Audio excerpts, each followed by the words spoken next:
और सबसे बड़ी अपडेट है कि पुर्तगाल की इमिग्रेशन आने वाले दिनों में अभी कैसी होगी और जो नए लोग अभी भी पुर्तगाल में यहाँ पे आके आर्टिकल 92 में टीआरसी कार्ड लेना चाहते हैं, तो ये वीडियो आप लोगों के लिए। सबसे पहले आप लोगों को बता दूं, ये वीडियो आराम से देखिएगा, आपके बहुत काम आने वाली है। अगर आप देखते दिखाते मेरे चैनल पे आ ही गए हैं तो उसको सब्सक्राइब भी जरूर कर लीजिएगा। एनीवे, सबसे पहले आपको बता दूं कि पुर्तगाल की इमिग्रेशन जैसे कि 1 साल ही हो गया कि बंद हुई पड़ी है, और फिर भी लोग इधर उधर दूसरे आर्टिकल में रह के अप्लाई करके अपना टीआरसी कार्ड ले रहे हैं। और पुर्तगाल ने इमिग्रेशन बंद की थी ताकि यहाँ पे रश कम हो सके।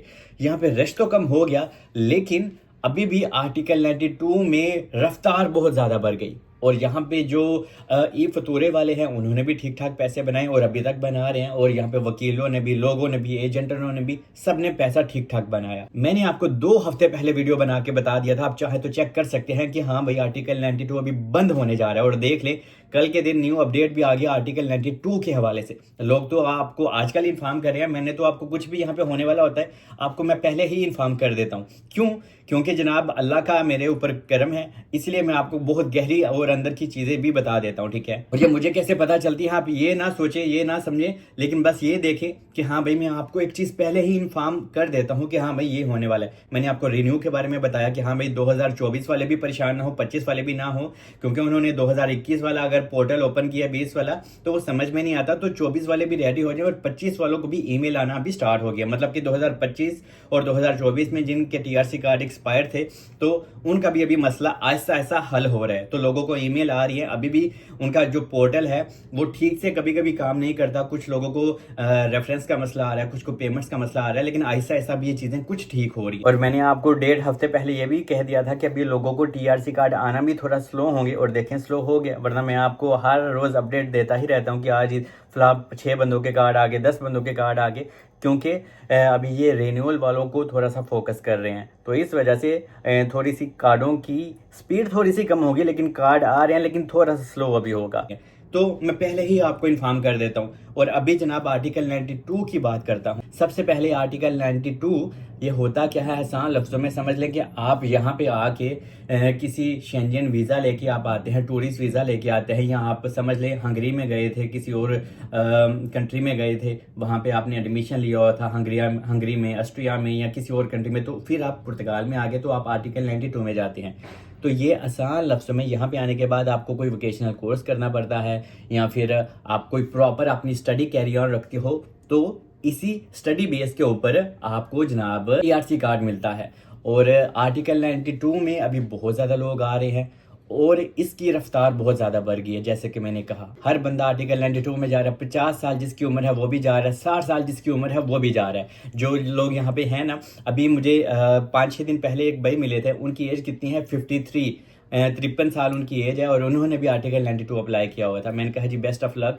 तो अभी क्या ही कर सकते हैं, क्योंकि पढ़ने की लिखने की एज तो नहीं होती, लेकिन यहाँ पे अभी उनको भी पता है कि यार आर्टिकल 92 सिर्फ लोग टीआरसी कार्ड लेना चाहते हैं। यहाँ पे अभी लोग इमिग्रेशन वाले कोई बच्चे तो है नहीं, उनको सारी चीज़ों का पता होता है। क्योंकि आइमा कहती है कि ये लोग आर्टिकल 92 में एडमिशन तो ले लेते हैं, ना तो ये स्टडी करते हैं, ना तो ये यूनिवर्सिटीज़ में जाते हैं, ना तो ये ऑनलाइन क्लासेस लेते हैं, उनको सारा पता है। तो ये उनको अभी आसानी से पता चल गया कि ये सिर्फ और सिर्फ टीआरसी कार्ड लेने तक ही महदूद है। उसके बाद टीआरसी कार्ड मिल जाए, हाँ भाई आप कौन और मैं कौन, और नो कोर्स एनीमोर। तो यहाँ पे अभी ऐसी चीज़ें हैं, और मैंने आपको पहले ही कह दिया था अभी बंद होने जा रहा है, और इसको और ज़्यादा अभी टाइट किया जाएगा। अगर आपको पुर्तगाल में आर्टिकल 92 में जाना है प्रॉपर, आपको पहले तो यूनिवर्सिटी में स्टडी करनी होगी, ओके, तो आपको कोई मसला नहीं है। जैसे कि अगर आप बैचलर ऑफ साइंस में जाते हैं या आर्ट्स में जाते हैं, मतलब कि आप प्रॉपर यूनिवर्सिटी में एडमिशन लेते हो, क्लासेस लेते हो, तो नो इशू, वो आप फिर आपका प्रॉपर राइट्स है आर्टिकल 92 में जाने का, और बाद में आप इसको रिन्यू भी कर सकेंगे, कोई मसला नहीं है। लेकिन अगर आप सिर्फ ऐसे ही वोकेशनल कोर्सेज में जाते हो जो कि 1000, 1200, 1500 में मिल जाता है, लेकिन अगर आप यही कोर्स एजेंटों के हत्थे चढ़ के लेते हो तो ये 1000, 1200 वाला कोर्स भी आपको 2000-2500 यूरो में मिलता है। ये मैं आपको बता के खप के थक गया हूँ कि हाँ भाई अगर आपने फिर भी वोकेशनल कोर्स लेना है तो आप ई फतूरा में खुद चले जाएं, वहाँ पे खुद जाके उनसे डिस्कस करें, मुझे ये वाला कोर्स लेना है, तो इससे आपका एटलीस्ट 1000 यूरो बचता है। आपको किसी दूसरे तीसरे बंदे की ज़रूरत ही नहीं है। पता नहीं क्यों आप तीसरे बंदे का सहारा लेते हैं। तीसरा बंदा ऑब्वियसली फिर आपसे वो ठीक ठाक पैसे अंदर चार्ज करता है। तो इन्होंने कहा कि जो इंसान टूरिस्ट वीज़ा लेके आएगा जर्मनी फ्रांस का, तो उसको अपना वीज़ा वहाँ से ही पहले उसको उसकी डेट आगे बढ़ानी होगी। समझ लें अगर आपका वीज़ा 1 महीने का था तो आपको इसको एक्सटेंशन करवाना पड़ेगा, और ये एक आसान काम नहीं है। ऑब्वियसली यहाँ पे वकील हैं जो आपको कहेंगे हाँ भाई आज जो हम करवा देंगे, उनका क्या है, वो करवा भी देंगे, लेकिन डिपेंड ये करेगा कि ये करवा के भी अभी आपको आगे जाके परेशानी ही होगी। तो मैं आपको रेकमेंड नहीं करता। अगर आप आर्टिकल 92 में जाने का सोच रहे हैं, कि किसी को पैसे लेने देने का सोच रहे हैं कि हाँ भाई वो मेरा एडमिशन करवा देगा, तो प्लीज़ आप ऐसा ना करें। मैं देखिए सिर्फ आपको रास्ता दिखा सकता हूँ, करनी आपने अपनी मर्जी है। मुझे आप लोग प्यार देते हो तो मुझे अच्छा लगता है, मैं आपको जो यहाँ पे लोग फेस कर रहे हैं ना प्रॉब्लम, वो आपको बताऊं, और आगे जाके जो आप फेस करोगे वो आपको इन्फॉर्म करूं, इससे आपका टाइम और पैसे दोनों सेफ रहे। आर्टिकल 92 सिर्फ और सिर्फ लीगल बंदों के लिए जिन्होंने शेंजन में लीगल एंट्री की थी, और अभी जिन्होंने शेंजन में लीगल एंट्री की थी उनको भी प्रॉब्लम हो रही है, और उनका नाम सिस में भी डाल रहे हैं। सिस मतलब कि शेंजन अलर्ट सिस्टम में डाल रहे हैं। और क्यों डाल रहे हैं? क्योंकि बहुत ज़्यादा लोग आए थे लैत्विया में, लिथुआनिया में, हंगरी में, ऑस्ट्रिया में, डेनमार्क में या नीदरलैंड में। तो वहाँ पे वो स्टडी प्रोग्राम के ऊपर गए थे इन कंट्रीज़ में, और उसके बाद वहाँ पे उन्होंने अपनी स्टडी कंप्लीट नहीं की और वो पुर्तगाल में आ गए, और उनकी यूनिवर्सिटी ने, जैसे कि कोई इंसान जर्मनी या हंगरी की यूनिवर्सिटी में गया था, वहाँ पे जाके स्टडी करने के लिए गया था, तो वहाँ की जो यूनिवर्सिटी है ना, उन्होंने आपका नाम शेंजन अलर्ट सिस्टम में डाल दिया कि हाँ भाई इस बंदे ने हमारे साथ अच्छा नहीं किया या फीसिस पे नहीं की। बहुत सारी चीज़ें निकल आती हैं, बहुत सारी चीज़ें। तो इस वजह से जनाब लोगों को यहाँ पे प्रॉब्लम हो रही है। जो लोग लीगल आ रहे हैं उनको भी देखे प्रॉब्लम हो रही है। अगर आप चाहते हैं कि आपको कोई मसला ना हो, तो भाई आपके पास पैसे हैं तो आप नोवा यूनिवर्सिटी में जा सकते हो, पोर्तो यूनिवर्सिटी में जा सकते हो। यहाँ पे बहुत ज़्यादा यूनिवर्सिटी हैं, प्रॉपर आप वहाँ पे जाके स्टडी करें, आप खुद जाएं, अपने लिए एडमिशन हासिल करें, तो आपको कोई मसला नहीं होगा। लेकिन अभी वोकेशनल कोर्स अगर आप करेंगे तो भाई आपको मैं रेकमेंड नहीं करता। ऑब्वियसली आप वहाँ पे जाके इन्फॉर्मेशन ले सकते हैं, आपकी तसल्ली हो तो कर लें, लेकिन मैं आपको यही कहूँगा कि हाँ आपने अगर TRC कार्ड के लिए अप्लाई करना है तो प्रॉपर आपके पास एक स्टडी प्रोग्राम हो, एक यूनिवर्सिटी का प्रोग्राम हो, तो ही आपके लिए बेनिफिट और फ़ायदेमंद साबित होगा। 2-4 दिन पहले मैं मेट्रो से गुजर रहा था, तो एक दानिश नामी बंदे ने, पाकिस्तान से उनका ताल्लुक था, उन्होंने मुझे रोक लिया। वो मेरी वीडियो वगैरह वॉच करते हैं, आपका बहुत बहुत शुक्रिया।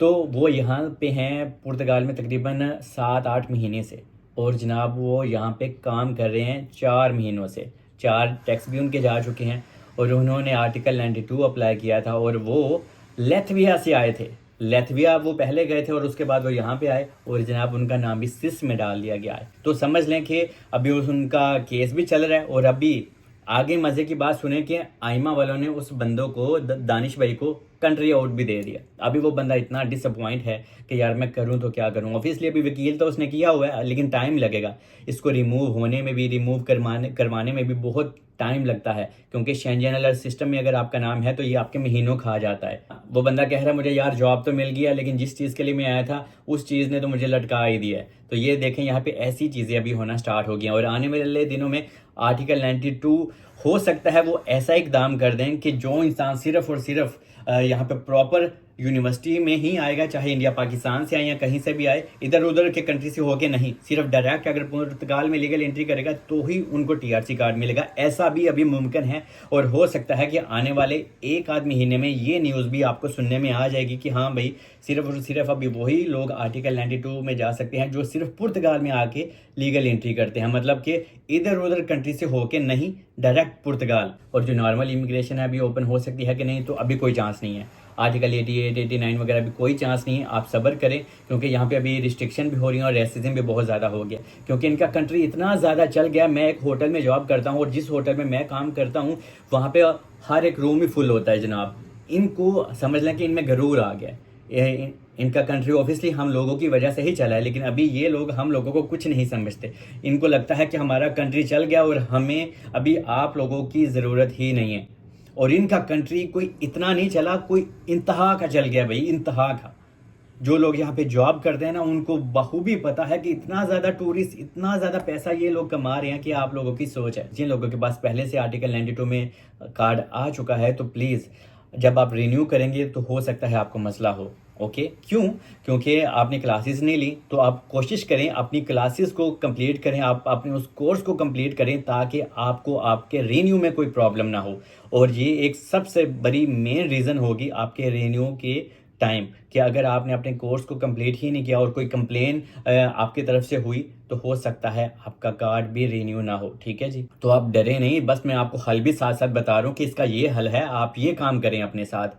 और अगर आप प्रॉपर जॉब भी कर रहे हैं तो आप किसी तरह से स्विच कर सकते हैं आपने ये आर्टिकल 92 के कार्ड को, आप दूसरे आर्टिकल में भी स्विच कर सकते हैं। लेकिन उसके लिए आपके पास प्रॉपर आपके पास जॉब होनी चाहिए, कॉन्ट्रैक्ट होना चाहिए, 3 से 6 सैलरी स्लिप होनी चाहिए। 3 सैलरी स्लिप भी हैं तो भी इट्स ओके, लेकिन प्रॉपर आपके पास सारी चीज़ें होनी चाहिए। और जितनी जल्दी हो सके आप कोशिश करें आर्टिकल 92 टीआरसी कार्ड वाले को आप स्विच ही कर लें दूसरे आर्टिकल में, तो इससे आपको आने वाले दिनों में या फ्यूचर में प्रॉब्लम थोड़ी सी कम होगी। बाकी मुझे दुआ में याद रखें, होप कि मैं आपको अच्छे से गाइड कर पाया हूँ। Stay blessed.